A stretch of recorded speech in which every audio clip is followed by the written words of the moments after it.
stopped. And in the process of that speech, Dusha said point blank that the United States military has made underground structures, complex, sophisticated underground structures that he cannot discuss publicly, but that are very interesting. So there's no question that the secret underground bases do exist. The United States military has them.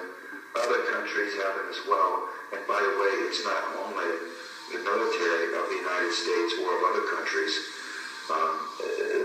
who are making these underground and also undersea facilities.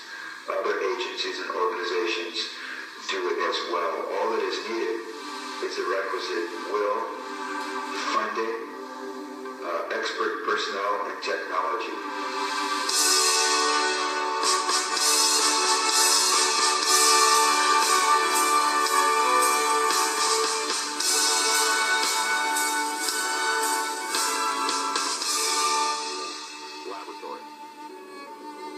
Southwest part of the Archuleta Mesa, we built an underground facility, a better part of 3 cubic miles hollowed out underground.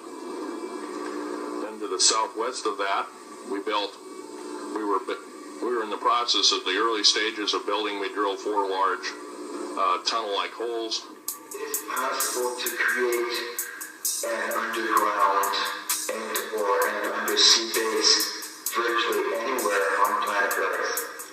One of my expert sources told me, when I asked him the same question, you just asked me, he said point blank, it's child's play. It's well within the state of the art of modern civil engineering to make a major underground base a mile deep. No problem. That is child's play to make an underground base 1 mile deep. By implication, that suggests it's possible to go even deeper. How much deeper? I don't know, but I've had people tell me that some of the bases are as deep as 10, 12, 14 miles down. I can't prove that. That's what I've been told. But let's just say they can be at least 1 mile deep. Okay, so if they're 1 mile deep, how would they make that? Like, can you state possibly a piece of technology that you came across in documents you were researching, or? Oh yes.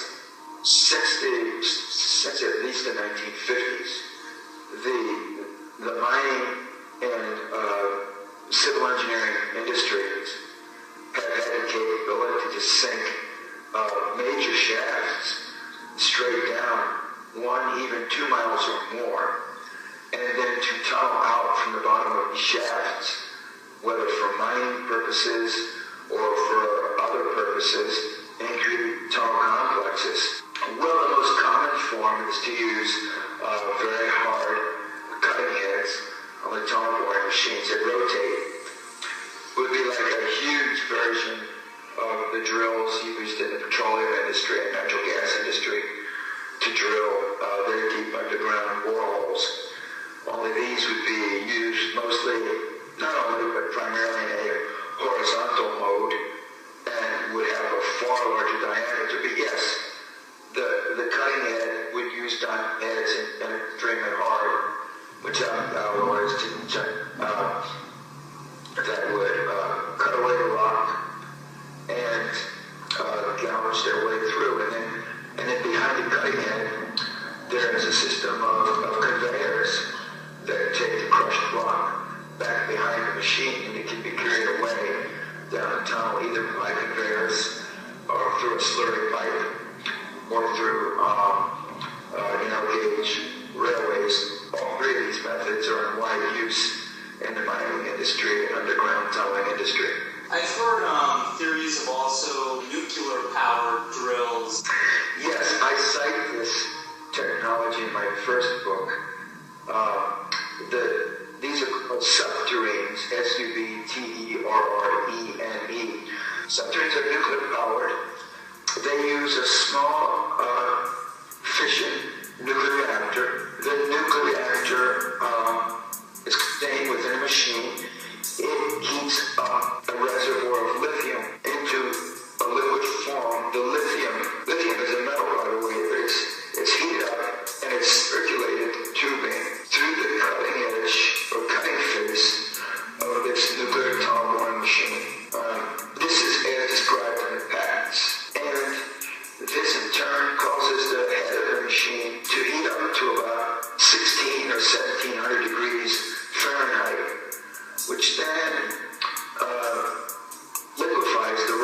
face of the tunnel and into a molten state. And because of the pressure, mechanical pressure of the machine, as it presses forward the tunnel, it displaces this molten rock and plasters it against the side of the tunnel in a molten vitreous form, so that as the machine moves along, it leaves behind this hot, glassy surface that then cools, and you get a glassy, hard, rock-glass type of surface to the interior of the tunnel. The research and design was done at Los Alamos National Laboratories back in the 20th century, and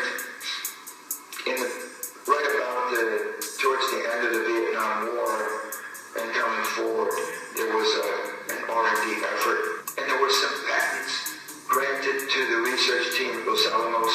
If they are in use, they are being used clandestinely in great secrecy. There are millions of patents, and very, very few of them actually make it to production. A lot of them don't even work. Is there anything that actually says these are real thermonuclear boring machines? I went to Bechtel in Las Vegas, Nevada, and put in subterrane, which is what they called one of these, a subterrane, into their computer system. These are images of the subterrane being tested up at Los Alamos Scientific Laboratories. The actual boring tips get superheated and they melt through solid rock. There's no excavation of materials that are needed. The rock penetrates, cracks, and presses liquid molten glass up through a lining all the way around.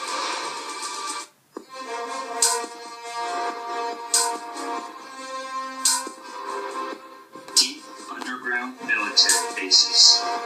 Could there be such a thing? And Phil Schneider, who could believe such testimony? Maybe, in order to understand these extraordinary claims, we must first know who Phil Schneider was. Well, it looks like Philip grew up in a Navy Armed Force family because he was all over places with his dad.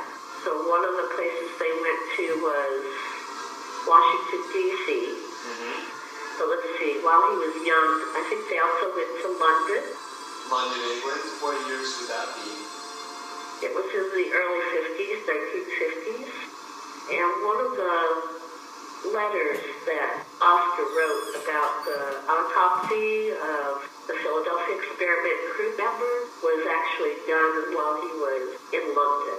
And what happened was one of the crew members died in Virginia, and he was in London at the time, and he came in from London to Virginia to do the autopsy. So he was like the centralized person. No matter where he was, he had to come in and autopsy the bodies when they died.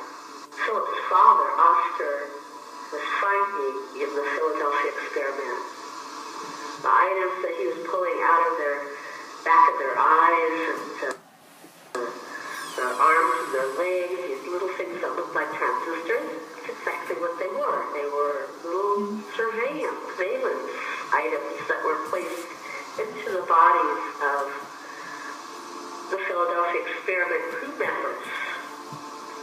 So he was in London, and I think that's when Oscar was working in NATO as well. He was doing a lot of armed force work in NATO. But he kind of knew that his dad was doing a lot of... Okay, YouTube, pause it there. Basically, what she's saying is not convinced that Phil took his own life.